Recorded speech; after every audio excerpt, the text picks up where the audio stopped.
Hola a todos, y bienvenidos a su programa Libro Abierto, donde exploramos juntos los tesoros de las Escrituras y su resonancia en nuestras vidas. Hoy tenemos el placer de abordar un tema lleno de significado y símbolos: la fiesta de Purim. Para acompañarme en esta aventura, tengo el privilegio de recibir a Sara, una joven judío-cristiana apasionada por la Biblia y sus festividades. Hola Sara, y gracias por aceptar mi invitación. Hola James, y gracias por recibirme. Es un honor compartir sobre esta fiesta tan importante en la tradición judía, y creo, llena de lecciones para todos los creyentes. Entremos de lleno en el tema. Para quienes nos escuchan y no conocen Purim, ¿podrías explicarnos qué es y cuál es su origen bíblico? ¡Claro! Purim es una fiesta judía que surge del libro de Esther en el Antiguo Testamento. Celebra la liberación del pueblo judío de un plan de exterminio bajo el reinado del rey persa Asuero, también conocido como Jerjes. La historia cuenta que Amán, un alto funcionario del rey, planeó aniquilar a todos los judíos del imperio, pero gracias al valor de la reina Esther y la intervención de su primo Mardoqueo, el plan se frustró y el pueblo fue salvado. Ah, sí. La historia de Esther es fascinante. Pero ¿por qué la fiesta se llama Purim? Buena pregunta, James. La palabra Purim viene del hebreo pur, que significa sorteo. Amán echó suertes para elegir el día de su plan malvado.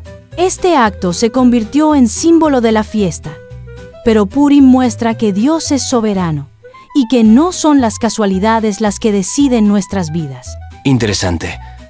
Así que en cierto modo es una celebración de la providencia divina, aunque curiosamente el libro de Esther no menciona explícitamente a Dios, ¿verdad? Exacto. Aunque Dios no es nombrado, su mano se ve en cada detalle. Esto nos enseña que Él actúa a veces de manera oculta, pero siempre está protegiendo y guiando a su pueblo. Inspirador. Purim conmemora un evento histórico, pero ¿tiene también una dimensión espiritual para los creyentes hoy? Absolutamente. Para los judíos, es un recordatorio de la fidelidad de Dios y un llamado a actuar con coraje, como Esther. Para los cristianos, Purim invita a reflexionar sobre cómo Dios obra incluso cuando no lo vemos, recordándonos confiar en Él en la adversidad. ¿Cómo se celebra hoy en las comunidades judías? Con mucha alegría y tradiciones. El centro es la lectura pública del rollo de Esther, Megillat Esther. Cuando se menciona a Amán, todos hacen ruido con matracas o golpean los pies para rechazar al malvado. Eso debe ser muy animado. Sí, también hay comidas festivas, intercambio de regalos Mishloach Manot y donaciones a los pobres, pues Purim enfatiza la generosidad. ¿Y las velas? Escuché que hay una tradición de encenderlas. No exactamente. A diferencia de Hanukkah, Purim no incluye velas rituales, aunque las sinagogas se decoran y la luz simboliza la alegría de la liberación. ¿Otros símbolos destacados? Los Amantashen son galletas triangulares que representan las orejas o el sombrero de Amán, simbolizando el triunfo del bien sobre el mal. Me dio hambre. Pero en serio, Purim parece estar llena de enseñanzas. Lo está, James. Nos recuerda que, incluso en la oscuridad, Dios actúa en su tiempo. Nos llama a ser valientes y fieles, como Esther y Mardoqueo. Gracias, Sara. En la próxima parte, exploraremos cómo Purim se conecta con el Nuevo Testamento. ¿Te quedas con nosotros? Con gusto, James. Perfecto. Queridos oyentes, no se pierdan la continuación. Volvemos enseguida.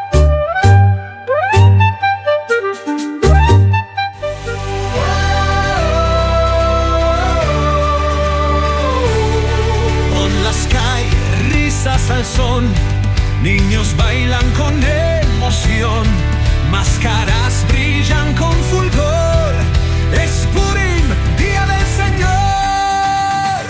Un decreto de oscuridad Amán quiso destruir, mas Dios dijo con claridad: a mi pueblo voy a guiar. Este reina de valor, con fe alzó su voz, sin temor, con gran ardor, salvó a Israel y su Dios.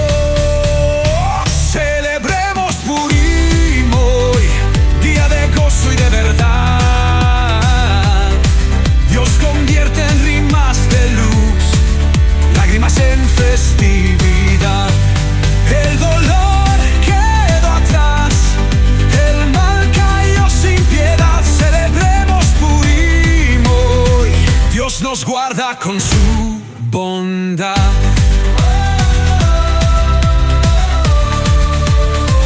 Mardoqueo no se rindió, ante Amán firme estuvo. Fiel a Dios nunca huyó, su coraje nunca olvidó. Y en el cielo un gran designio, el destino se reveló. Amán quiso ser maligno, mas su orgullo se hundió. Las penas ya se alejaron, voces cantan en unión, máscaras, danzas, gozo santo, Dios es rey en el Sion. Celebremos Purim hoy, día de gozo y de verdad. Dios convierte en rimas de luz, lágrimas en festividad. Celebremos Purim hoy, día de gozo y de verdad. Dios convierte en rimas de luz, lágrimas en festividad. Brindemos, cantemos ya, recordemos su poder. Purim es amor sin fin, Dios venció y hay que vencer.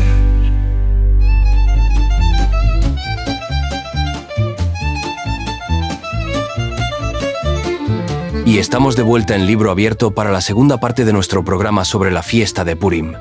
Sara sigue con nosotros. Gracias nuevamente por todas las explicaciones de la primera parte. Es un placer, James. Estoy encantada de continuar esta charla. Como prometimos, abordemos ahora una pregunta interesante. Aunque Purim es una fiesta judía, ¿puede tener conexiones o resonancias en el Nuevo Testamento? Excelente pregunta, James. Aunque Purim conmemora un evento histórico específico del pueblo judío, muchos de sus temas resuenan con enseñanzas del Nuevo Testamento. ¿Podrías darnos un ejemplo concreto? ¡Claro! Uno de los temas centrales de Purim es la providencia divina, es decir, cómo Dios guía los acontecimientos incluso cuando todo parece perdido. En el Nuevo Testamento, esto se refleja en pasajes como Romanos 8, 28. Sabemos que Dios dispone todas las cosas para el bien de quienes lo aman. Es justo lo que sucede en el libro de Esther. Aunque Dios no es nombrado, todo converge para salvar al pueblo. O sea, incluso cuando Dios parece ausente, sigue actuando en lo invisible. Exacto. Esto también se ve en la vida de Jesús. Durante su crucifixión, muchos pensaron que Dios no había intervenido, pero en realidad era su plan para traer salvación a la humanidad. Fascinante. La historia de Esther nos anima a confiar en Dios en la incertidumbre. ¿Hay otros paralelos entre Purim y el Nuevo Testamento? Sí, otro paralelo clave es el sacrificio por los demás. Esther arriesgó su vida para salvar a su pueblo, como Jesús dio su vida por la humanidad. Ambos testamentos nos llaman a defender a otros con valentía. Así que Purim no solo celebra la liberación, sino que también invita al coraje y al servicio. Así es, esto se alinea con las enseñanzas de Jesús sobre amar al prójimo. Además, el énfasis de Purim en la generosidad, regalos, ayudar a los pobres, refleja su llamado a cuidar de los más vulnerables, como en Mateo 25, 40. En verdad les digo que cuando lo hicieron con alguno de los más pequeños de estos mis hermanos, lo hicieron conmigo. Como judío cristiana, ¿cómo vives Purim personalmente? Para mí, Purim es un tiempo para agradecer la fidelidad de Dios.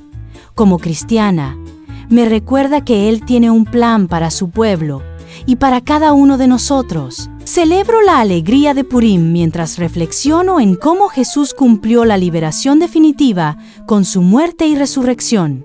O sea que Purim une simbólicamente el Antiguo y el Nuevo Testamento. Sí, subraya las raíces judías de mi fe y la unidad de los pactos de Dios. Es una celebración de su fidelidad a través de la historia. ¿Qué le dirías a quienes no celebran Purim pero quieren aplicar sus enseñanzas? Que se enfoquen en sus temas universales, confiar en Dios en las pruebas, actuar con valentía y practicar la generosidad.